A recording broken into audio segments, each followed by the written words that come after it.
fellow booktubers, my name is Lauren and you're watching Dreams, Books, Courage, and today I'm very obviously doing a themed video. This video of course is going to be my Halloween book recommendations video, and so this is probably the time whenever you want to read a bunch of Halloween books, whether those be scary or just like mystical or include monsters or stuff like that. And if you want to read books like that, then you come to the right place because that is exactly what I'm going to be talking about today. And I'm just being Minnie Mouse because I just feel like being Minnie Mouse. I already have the ears, so why not just act like I'm Minnie Mouse within a video? Although of course not the voice because that would be way too high-pitched for me. Anyways, let's go ahead and get into the books that I recommend for Halloween. First, I should probably preface this by saying that none of these reads are really scary, except for like the last one or two maybe. But also keep in mind that that's by my standards and I really don't get freaked out very easily. At least not within literature, maybe within scary movies, but I just really have not found very many things that freak me out. But either way, I'm still going to be talking about these books from the order of least scary to most scary, or I guess maybe I should use the word creepy instead. But anyways, let's go ahead and start talking about these books. So the first book that I have is Miss Peregrine's Home for Peculiar Children by Ransom Riggs, and this is the least scary on my top 10 list. I actually thought that this book was quite disappointing the first time that I read it, although as the series got on I realized, okay, this will not be scary or creepy at all, and so I just enjoyed it for what it was after that. The only really creepy thing about this novel is the pictures inside, and some are a little bit creepy, but the story overall was not scary or creepy at all to me. I guess there were some like creepy elements and creepy creatures, but there was nothing scary, nothing that like freaked me out or like kept me up at night at all. But this read is good if you want to read about peculiar things, as the title states, but it is not very creepy and definitely not scary. And as a side note, I feel like these characters would be really fun to cosplay as. And next I have a graphic novel that is a compilation of different stories, and that is Through the Woods by Emily Carroll. And this is all made up of illustrations, so of course those are what are creepy within this, but the stories themselves really did not freak me out, maybe because there was that visual element, but these are more just like creepy tales that you would like tell children or something like that. Really, they do kind of read like fairy tales, so it's interesting to look at them like that. It's more interesting to view them in that light instead of like, this is going to scare me. And trust me, I tried my hardest when I read this book. I tried to read it at night, like under dark conditions, so that I could really get into the creepy mood. But nothing helped because this novel just really was not that creepy. But the artwork is beautiful and I feel like they make for really great creepy fairy tales. Next up is Angel Fall by Susan E. And although I do own this book, I do not have the physical copy with me because it's at college. And again, this is not scary by any means, but there are some creepy parts. I don't want to like spoil what happens, but for one thing, I just want to talk about this book because I love this trilogy so much and I feel like it's never talked about enough on BookTube, and so I just need to put it in all of my videos basically. But the series is about angels, but they're like evil angels, and this is like an apocalyptic world in which this girl is just trying to survive, and then she ends up having to trust an angel, and so there are a lot of different tensions going on throughout this series. But I also feel like it's very mysterious and there are apocalyptic elements to it which make it kind of creepy, and just some of the scenes in particular are quite creepy in the way that they are written. The series overall is really great, but I feel like right now would be an absolutely great time to read them as well. So definitely go and check out that series. Next is a novel that I'm currently reading, at least at the time that I'm filming this video, and that is Frankenstein by Mary Shelley.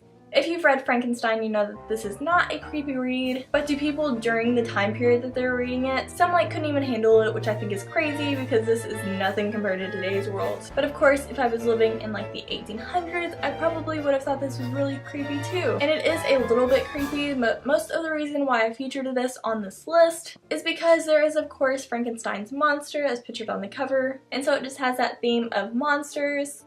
And also you can read this both for Halloween and because it's a classic if you have not read a classic in a while. This is definitely quite a good one to pick up because it's a Victorian novel and they are known for their creepiness. Although this is by no means horror, it's definitely a great monster read to pick up. Next up, I have all 7 of Jane Austen's novels. Just kidding, they're definitely not all creepy, they're mostly just romance. although they are all worth the read to me. One of Jane Austen's novels that is less talked about is North Anchor Abbey, which is bound up with all of these other lovely novels. And whenever Jane Austen was writing North Anchor Abbey, it was more like a satire on Victorian literature, but honestly there were some parts where I was kind of freaked out a little bit. So to me at least, Jane Austen did quite a good job at portraying Victorian literature. I don't really want to talk at all about what it's about. I feel like it's just a story that you should just go into without knowing too much and just let it be mysterious, but obviously it does take place at an abbey, which may or may not be haunted. Next, I have Never Never by Colleen Hoover and Taryn Fisher, and this actually came in 3 parts at first. I'm not sure if it's an actual full-length novel now, but at least the first 2 parts were pretty creepy. It's about these 2 main characters who both have amnesia. They cannot remember anything, they can't remember how they got amnesia, and no one else seems to know anything about this. They cannot even remember their family members, and so it's creepy in that respect. Like, you just don't know what's happening, and they also don't know what's happening, and so you're just kind of figuring out along the way. And some scenes are quite creepy, and it did freak me out a little bit, so I do really enjoy this. Especially if you like Colleen Hoover, definitely check this one out. But I did feel like it was quite addictive, and it's quite a quick read, so it would be perfect to read around Halloween. Although the ending was anticlimactic, the story along the way definitely kept me guessing. Next is another novel that I do not have with me because it's at college,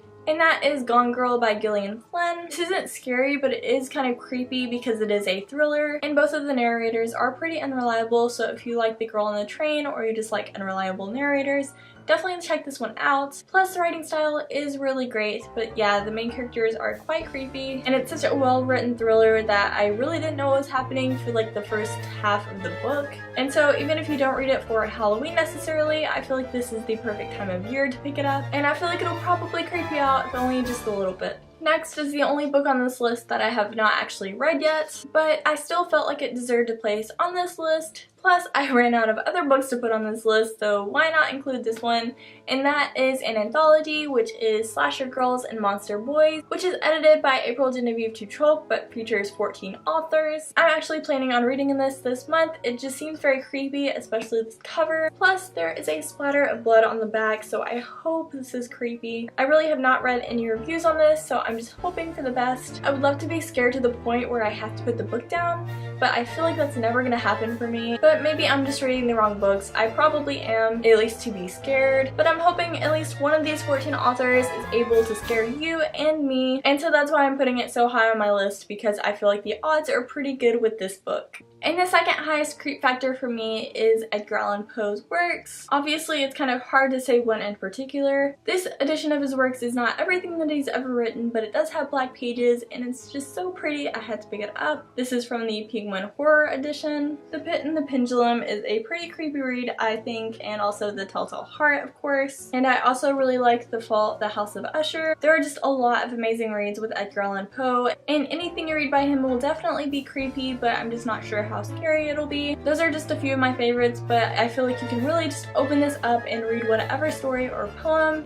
and at least feel a bit of that creepiness factor that Edgar Allan Poe is known for. And last but certainly not least is The Shining by Stephen King, which happens to also be very shiny in my lights. If you want to read this book for Halloween, you better get started now because this is quite a big book. It is over 600 pages long, but I really enjoyed this read. It's like a slow burn of horror, and I really appreciate that. This is really like the only read that's ever really scared me, and I've just like had to put it down because I'm like, okay, I just need to take a breath and just take a minute, and then I can go back into this creepy world. This is about a man and his wife and his child who watch over a hotel whenever it's very cold, and so there are no guests or anything coming, and then really bad things ensue from that. If you've seen the movie, I still feel like this is worth the read, but I have not seen the movie.